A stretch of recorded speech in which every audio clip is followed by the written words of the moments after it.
Again, good afternoon, everyone. Um, I hope you can remember that there was an assignment given to you last meeting, and it was in by groups. But before you will present your assignment, let us do the discussion first. So for today, we will be discussing Chapter 8, Valuation Methods, 2, which is on the stated preferences, CVM, and choice modeling. So there are actually other ways, there are other method in doing the stated preferences, like the one I mentioned before, the benefit transfer approach.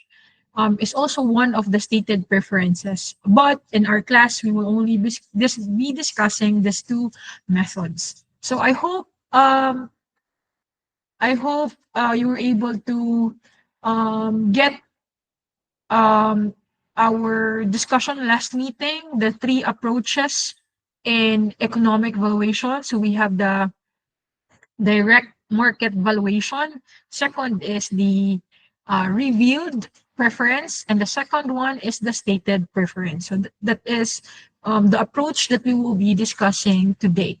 So stated preference. So our CLO for this afternoon is the applied valuation. Of course, it is expected, and as an application as well with your environmental economic study, is you should be able to apply valuation methods, and of course be able for you to be able to conduct an environmental economic study.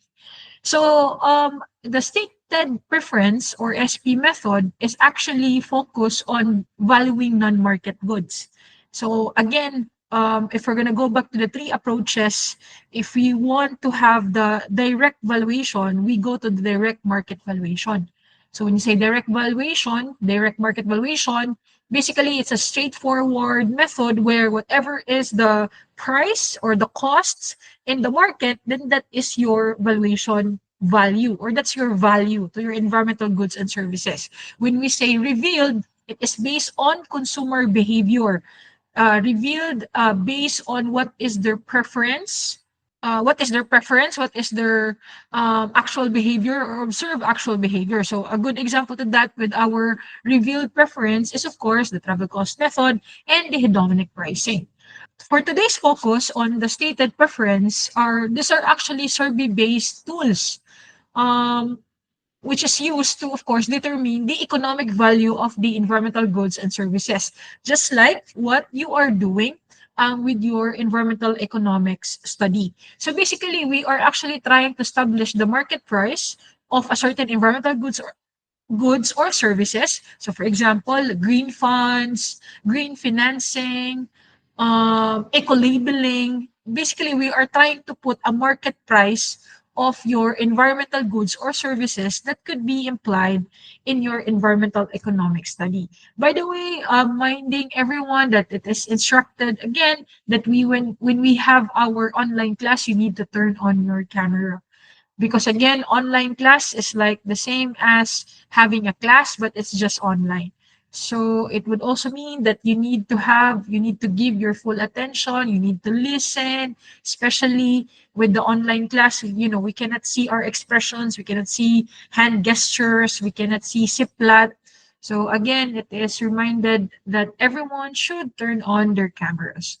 So, okay, in the Philippine context, there are actually a lot of critical ecosystems. Basically, most especially, we are a archipelagic country, and we are being surrounded by the ocean and the marine areas, or marine resources.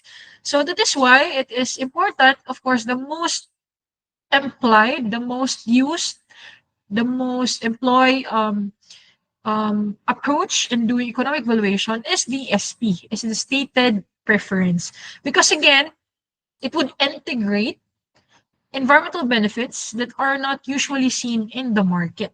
The stated preference technique also solicits values directly by asking individuals hypothetical questions. So just when, again, difference with the revealed is consumer behavior, like the actual consumer behavior, in the stated preference, we are actually asking them a hypothetical questions. So that is why, for example, contingent valuation method, or CVM, is the most widely used stated preference valuation technique, because this method will be asking people, for example, willingness to pay or willingness to accept compensation for a change in environmental quality. So as you can remember in your EES, since most of you are using WTP, for example, green spaces, we are actually asking that if there will be more green spaces in the university, how much willing will you be to pay for an increased number of green spaces? So basically, we are creating hypothetical markets or scenario for the people to give a market value to that environmental services or goods. With CVM, basically, it involves, of course, respondents. I know for sure you have experienced this when you conducted your EES with a detailed hypothetical market. That's also the reason why I have asked everyone, same with your research, that in every methodology, there will always be a basis, an article basis. Because if we already have a basis, because if we already have a basis, we do not need to validate anymore those detailed survey questionnaires. So again, these are hypothetical market scenario, and then directly asking them to state their willingness to pay for a specific environmental improvement or willingness to accept compensation for environmental loss. So basically, that's the main difference between WTP and WTA. WTP is for environmental improvement. WTA, willingness to accept compensation, is for environmental loss. So the main scenario, the key component here is the different scenario. Of course, the scenario must be clear. It must be clear, realistic, and easy to understood. Because of course it will be difficult to ask somebody who cannot understand, who cannot visibly, clearly, realistically imagine the questions that are being asked to them. So for example, restoration of 50 hectares of degraded mangroves in the Palawan province. Sometimes with this example, at least they can think like it's a mangrove, it's a 50 hectares, not like saying like restoration of mangrove ecosystem in Palawan province, but you do not know exactly like how big it is. So if you're going to ask for a willingness to pay of 1,000 pesos for a 50 hectare, then that might be reasonable. But if you're going to ask a willingness to pay of 100 pesos to 100 square meter of parcel of land for restoration, then that would not be realistic. So again, the key component in contingent valuation method is of course the scenario. Next, of course, the key component to that is the payment vehicle. So when you say payment vehicle, you can actually indicate there the specific way on how they can contribute, or their payment will be collected. So example, you need to specify like where are you going to apply the willingness to pay? For example, if they are really committed and willing to pay this much, where would it go? So you need to include that in your payment vehicle. So for example, increase environmental fee, since they are willing to pay more for an environmental improvement for that specific ecotourism site, you need to include the payment vehicle to that, or where you are, I should say, the willingness to pay or the amount of payment that they are willing to pay, where would it go?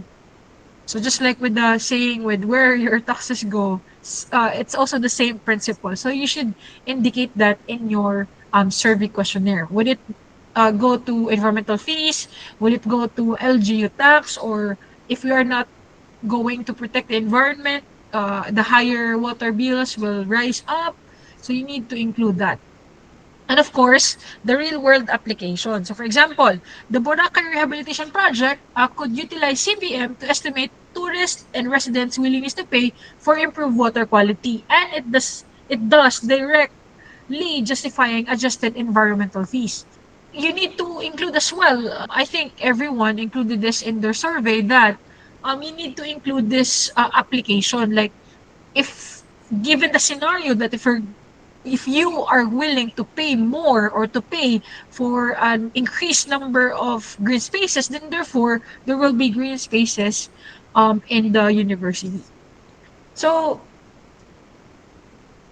um also in the CPM method, it can actually take both open-ended and close-ended question. It could be a yes or no.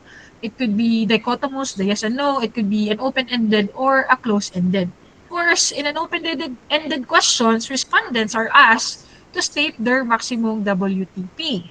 In the close-ended questions, respondents are asked to say they would be whether or not they would be willingness to pay they would be a willingness to pay a certain particular amount, asked to say whether or not they would be willing to pay particular amount. So I think most of you in your environmental economic study, there is like a sort of specific, I saw like there's a range and there's also a specific willingness to pay.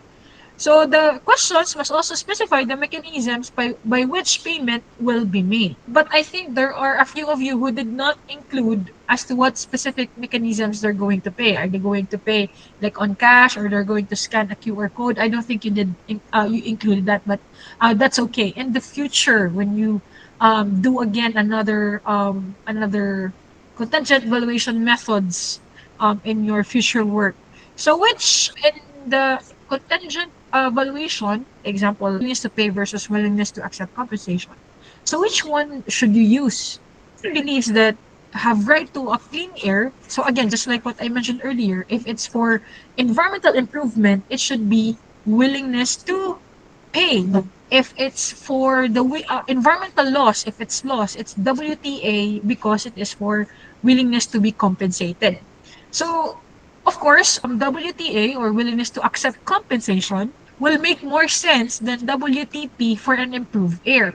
But for willingness to pay, of course, sometimes this is also one of the bias with CVM, because there would be respondents that they would rather have the WTA and be compensated, because they would rather be compensated than them paying.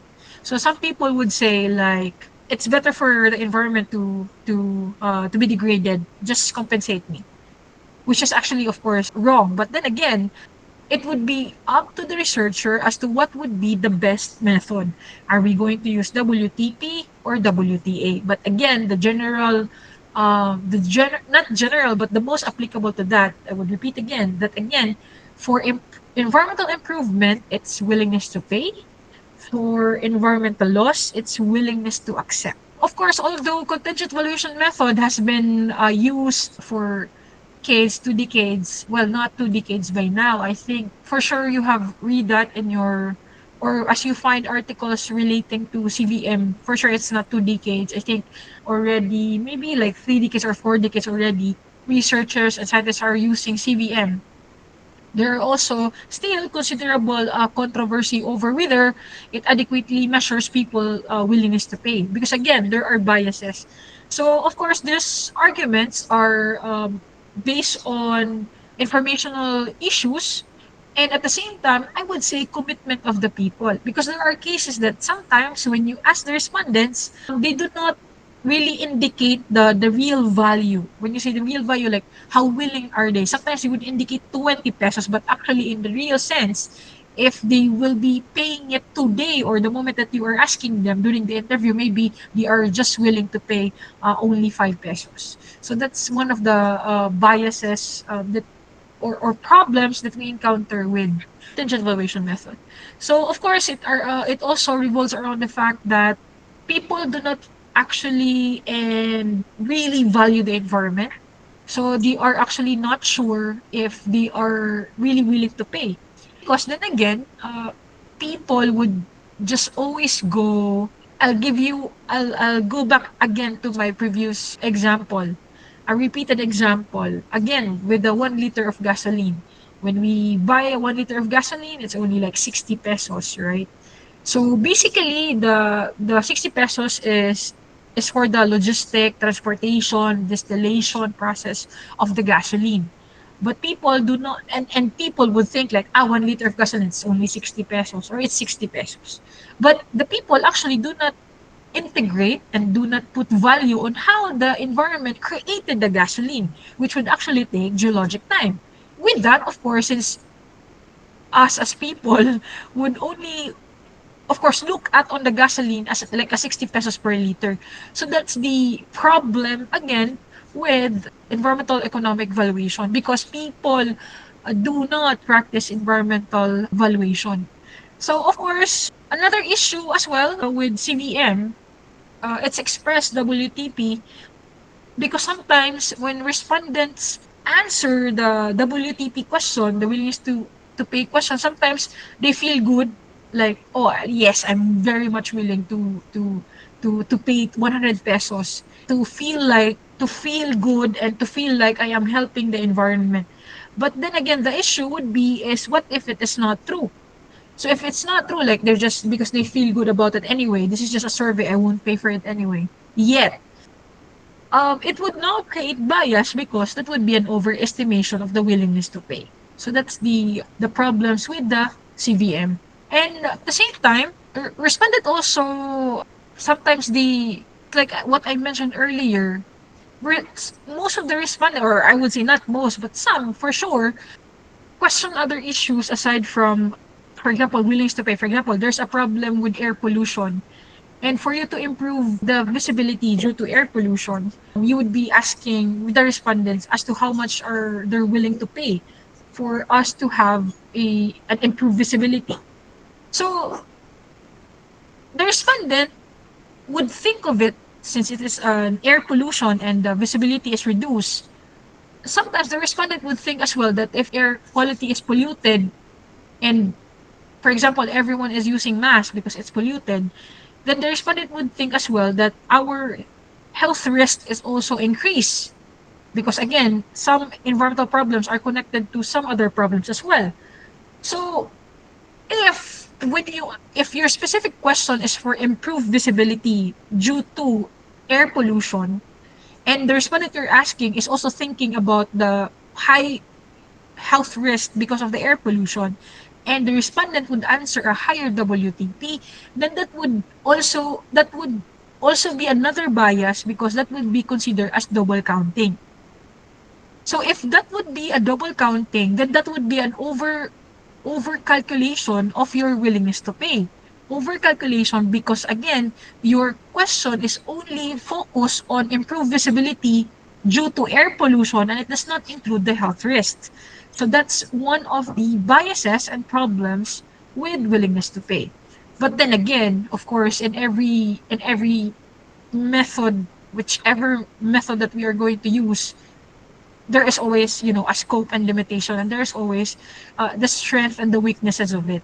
So as long as we are just going to it integrate it in our paper, and indicate as well the possible biases, then that would be a problem. But of course, still, some researchers believe that fundamental difference between hypothetical decisions and actual decisions are still enough and good. At least we have a basis on how we do our willingness to pay. So whether of all the three approaches that we have been discussing, whether it is direct market valuation, whether it is revealed preference, stated preference, either of the three approaches are still good as an environmental economics valuation method. Either could be actual for the revealed, or hypothetical decisions or hypothetical markets for the stated. Either way, it is very much acceptable in environmental economics valuation study. So, a good example to this one is the mangrove protection in Palawan. There was a study, researchers conducted a CVM study to estimate the willingness to pay of local household for the protection of 100 hectares of vital mangrove ecosystems in Palawan. And the average willingness to pay is around 50 pesos per month per household. So, of course, there's finding provided a strong evidence that even a small, or as long as everyone is dedicated to really are really willing to pay, they indicated that they can actually input a specific fee, environmental fee, and of course tax to LGU to sustain their mangrove their mangrove ecosystem in Palawan. Okay, so now let's go to method two, which is choice modeling or choice experiments. With the choice modeling, basically these are the choice experiments. And when it comes to choice experiments, just from the root word of it, this method would actually give different choices to the respondents and then ask them as to what are their specific choice in these specific scenarios. And basically as well, if the contingent valuation method, it actually focus on the hypothetical markets. In choice modeling or choice experiments, actually focus on trade-offs and attributes. What would be the trade-off if this certain environmental ecosystem will be degraded? Then what would be the trade-off? If these are the different choices or choice experiments, like three scenarios, then the respondent would choose. Of course, first off is there should be alternative sets. When you say alternative sets, you should have different hypothetical alternatives would be given to the respondent, and then from that, from the multiple hypothetical alternatives, of course, the respondents would choose.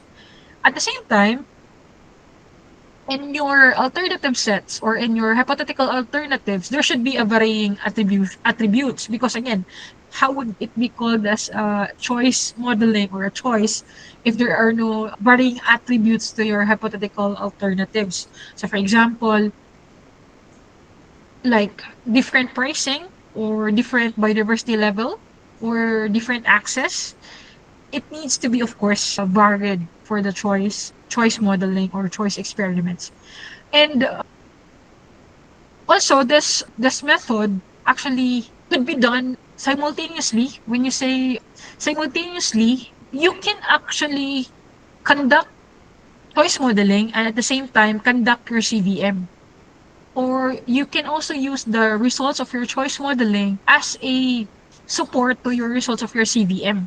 Because again, with the CVM, it's focused on, well, there are a lot of methods, but what we are focusing is on willingness to pay and willingness to accept compensation.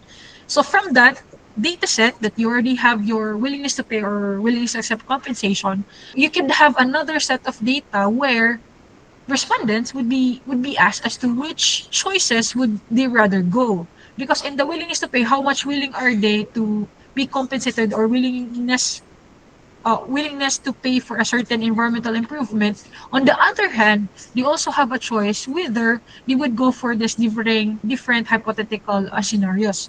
Of course, by observing the choices, the respondents will be able to reveal their preference. So, of course, the researchers for sure consider these different choices if would consider these choices if the respondents would really go for the trade-off and which specific trade-offs are they going to go for. So are they going to yes, later I will have specific examples to this. So the relative importance of CM, not CVM, CM or choice modeling is it actually gives a different environmental attributes. So for example, scenario one is no, let's go for, since ang pinakapatok yan na is the flood control projects. Scenario one is very healthy ecosystem. When you say very healthy ecosystem, like we do not need any infrastructure, like we have good drainage, good wetlands. We do not need any infrastructure. But so let's say that is scenario one. Scenario two is our level of technology would be leveled off with industry level 7. There is no level 7 yet with the industry, but it has put an hypothetical of scenario where choice 2 is technology level 7, where environment are totally artificial, but there is no flooding, there is no environmental issue. There is no environmental issue because there's no environment anymore. And let's go for scenario three where it would be the same as today, that we have problems with flood control, taxes are high, corruptions are everywhere, and yeah, corruptions are everywhere. So with those different choices, you're going to ask the respondents. But with those different scenarios that you have, there's also different attributes, in which later I will also give it to you as an assignment to those specific examples. Later I'll be more specific with the assignment next week. But then again, with the choice modeling is basically we are giving them as different choices with different attributes and different characteristics, and we asked the respondents as to which specific choices they are going to go for, and including as well what are the different trade-off. When you say, I think we have discussed trade-off in resource economics a lot of times already. So for sure, you know about trade-off already. So, of course, the same as well with the other approaches and other methods. Of course, the very good application with our environmental economics valuation is its policy implication. The results, of course, in every environmental economic study is its policy implication, where we can influence or we can suggest a new policy based on our results. So, the strengths of the SP methods is the non-use value only includes non-use benefits and it doesn't include the use value. The good thing as well with SP is its context flexibility, highly flexible and applicable to a widely variety of environmental and resource contexts where market fails. For example, just like a good example that would cause market failure is, again, externalities, and externalities can be measured in our stated preference. And of course, policy prioritization. So it generates, of course, quantitative data that directly inform cost benefit analysis and policy prioritization. And actually, limitations of the CVM and limitations of the choice modeling is, of course, the hypothetical bias. With WTP, there is actually no real money involved. And sometimes it leads to inflated estimates. Like, for example, what they can afford right now from their pocket is only 5 pesos, but what they indicated in the survey is 20 pesos. That's already a hypothetical bias. Next, of course, is the strategic responses, where susceptible to strategic or protest responses that do not reflect true preferences, requiring careful survey design. And of course, the resource intensity. So it requires significant time, expertise, and resources for rigorous design, administration, and analysis of the results of the study. But since you are environmental science students, for sure, the results of your environmental economic study would be difficult to analyze and interpret since you are well knowledgeable on environmental science and environmental economics. So let me give you an example of a choice modeling experiment in Batangas. This is the coral reef tourism attributes in Batangas, which is a choice modeling. And so a choice experiment was administered to scuba divers and ecotourists visiting coral reef sites in Batangas province. So the goal was to understand which reef attributes to growth, their site choice, and economic value. So according to the drivers and visitors to Batangas, is they actually they actually go to Batangas because, number one, because of the biodiversity richness. They are very much willing to pay for the willingness to pay. And because it is actually because 75% of them said that it is because of the biodiversity richness. Another reason why they want to go there is the water clarity. Of course, if you want to go scuba diving, you want the waters to be clear or else you have nothing to see. Yes, can you imagine if the water is murky? What will you see? Nothing. So of course, that's the thing. That's the second choice according to their results. It's actually the high water visibility was highly valued, directly relating to the quality of dive experience. And of course, 25%, they said that they go there because lower dive fees. So of course, when you dive, there are entrances and fees that you need to pay. And it's only 25% of them said that they go there because um, of the price. Price was a least critical factor compared to the environmental quality attributes. So with this result, this study supported LGU policy to invest in stricter policy control, pollution control, and enforcement, improving water quality and biodiversity, rather than focusing solely on reducing fees to attract visitors.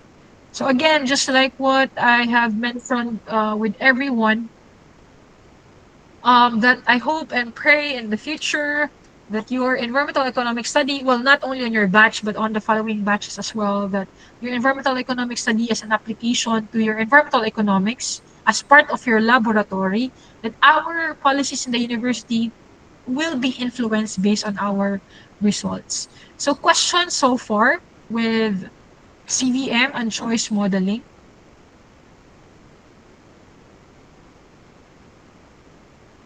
Questions, please. All right. So if you don't have questions,